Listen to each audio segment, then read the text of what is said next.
السلام علیکم سر.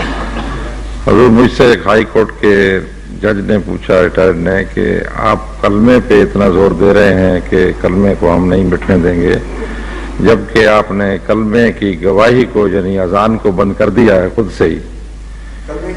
گواہی ہے اذان میں کہ اقرار ہے، گواہی دی ہے کہ اللہ پر اور رسول اللہ صلی اللہ علیہ وسلم پر یقین رکھتا ہوں، تو اس عام اعلان کو تو آپ نے روک دیا ہے اور صرف ڈسپلے کرنے پہ اکتفا کر رہے ہیں. تو اس ڈسپلے پہ آپ کا یہ حال ہے تو عام اعلان کریں تو پتہ نہیں کیا حال ہو جائے گا. یہ وہ دلیل ہے ان کا. یہ نہیں ضرور وہ ان کے نزدیک جرم کیسے ہوا؟ صرف اتنی بحث تعلق ہے. عام اعلان کے جواب دیں خدا کو ہیں. وہ ایک اچھے آدمی ہیں، مجھ سے قرآن شریف منگاتے ہیں. جی نہیں میں دیا جواب، مگر وہ کہتے ہیں کہ اس کا نہیں روکنی چاہیے تھی، کیونکہ نہیں یہی کہا انہوں نے کہ نہیں روکنی چاہیے تھی.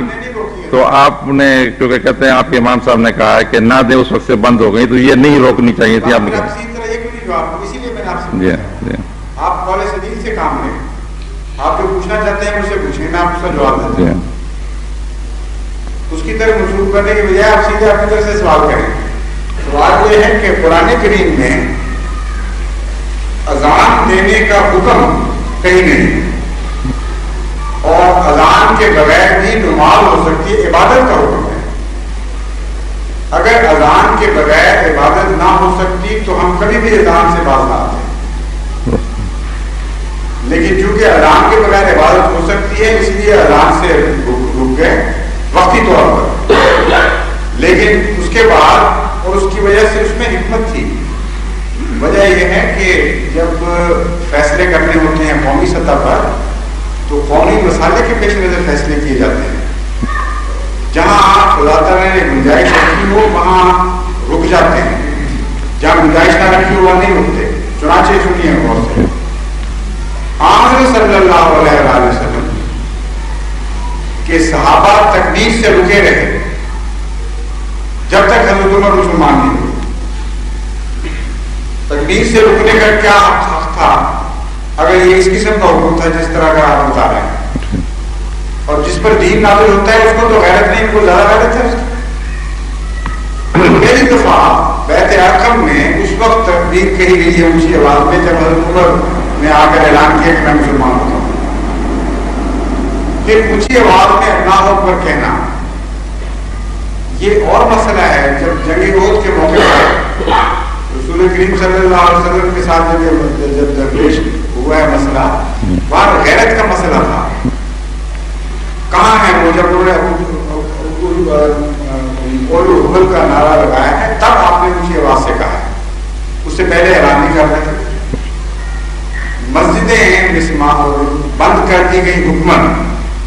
حضرت ابو بکر رضی اللہ تعالیٰ عنہ کی گھر میں سین میں مسجد لگی ہوئی، انہوں نے مسمار کر دی، کام اجازت نہیں دیں گے اور اپنے نہیں بنائیں، زبردستی نہیں بنائیں. تو ہم نے تو سنت پکڑ لی ہے، لیکن کلمے سے ایک لمحے کے لیے بھی کبھی ایک صحابی بھی نہیں میرا نام کرنے دیا. اس لیے اذان اور کلمے کو برابر کہنے کی یہی غلط ہے کی بات. پھر اذان تو ہے ہی بات کا حکم، اذان نماز کا حکم پہلے کا ہے. اور اذان کے متعلق بھی مشورہ ہوا ہے. حضرت عمر رضی اللہ تعالیٰ عنہ کو خواب آئی ہے اور ان کی خواب سے اعلان کے الفاظ دیے گئے ہیں اور مشورہ کیا رسول کریم صلی اللہ علیہ وسلم نے کہ کس طرح بلایا جائے. اس مسئلے کو کلمے سے کس طرح بلا سکتے ہیں؟ کلمہ ہے توحید بنیاد ہے اسلام کی، اس کے بغیر اسلام بنتا ہی نہیں، اس کی شکل نہیں بنتی. لیکن اذان دینا ایسی نسبتاً ثانوی چیز ہے کہ جیسا کہ میں نے بیان کیا عبادت کا حکم پہلے سے ہے، بات کی ہو رہی ہے اذان کا وجود ہی کوئی نہیں. اور جب اذان کا وجود آیا ہے وہ بھی بڑا نرم طریق پر رسول اللہ صلی اللہ علیہ وسلم کو واضح طور پر حکمت اذان نہیں بتائی گئی، بلکہ حضرت عمر رضی اللہ تعالیٰ عنہ کو رویا میں دکھائی گئی. اور آپ نے مشورہ کیا، صحابہ سے پوچھ رہے تھے. اگر خدا تعالیٰ نے موجود طریق بتایا ہوتا تو رسول اللہ صلی اللہ علیہ وسلم صحابہ سے مشورہ مانگتے. کسی نے کہا ناخن بجانے کے ہم کریں گے یہ اسلام کا طریقہ ہے، کسی نے کہا وہ کرو آپ کو یہ اسلام کا طریقہ ہم نہیں کرتے. پھر حضرت عمر نے اپنی رویا بیان کی اور اس کے بعد یہ فیصلہ ہوا ہے. تو اس کو برابر نہیں قرار دیا جا سکتا. درست.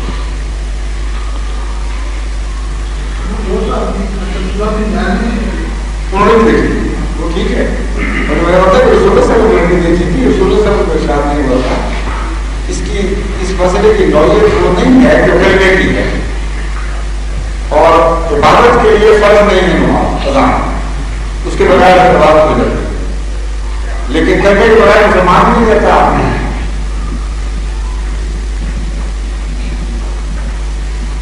کلمے کا اونچا کہنا کیوں ضروری ہوا ہمارے لیے؟ وہ اس لیے کہ انہوں نے مشہور کیا ہوا تھا مولویوں نے کہ یہ کلمہ نہیں پڑھتے.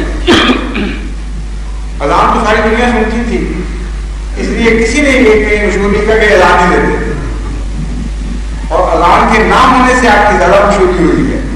آوازیں بند ہوئی تو لوگوں کو تکلیف ہوئی, محلے والوں نے بھی دردی کا اظہار کیا, مولوی کو برا بلا کہا.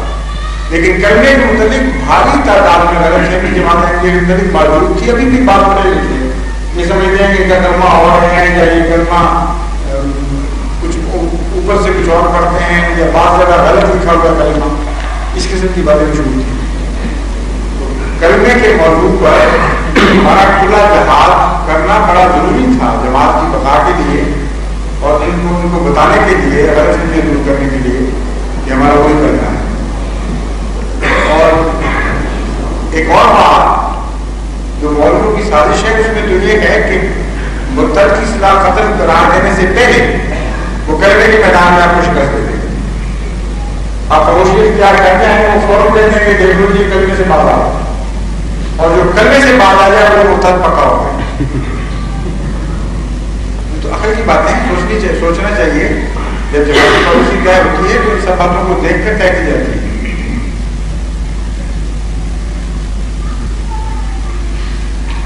ایک سوال عورتوں کی طرف سے ہوگا بس, اس کے بعد ایک دو سوال جو کرنا چاہتے ہیں وہ ضروری نہیں ہے, پاکستانی نہیں ہے کہ جن پر جواب سوال کا موقع نہ دیا جائے تو کوئی شک نہیں ہوگی.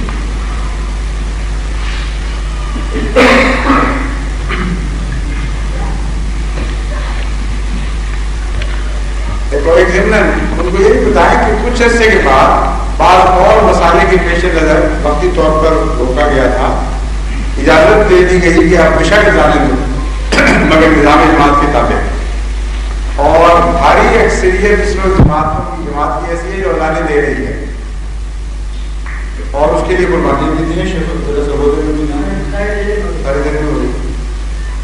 یہ آپ کو خبر نہیں پہنچی, کراچی میں نہیں ہوئی, اس لیے یہ کراچی میں اس کی حکمتیں ہیں. بعض یہ فیصلہ کرنا اسٹریٹجی قوم لڑائی کی کیا ہے, یہ امام کا کام ہے.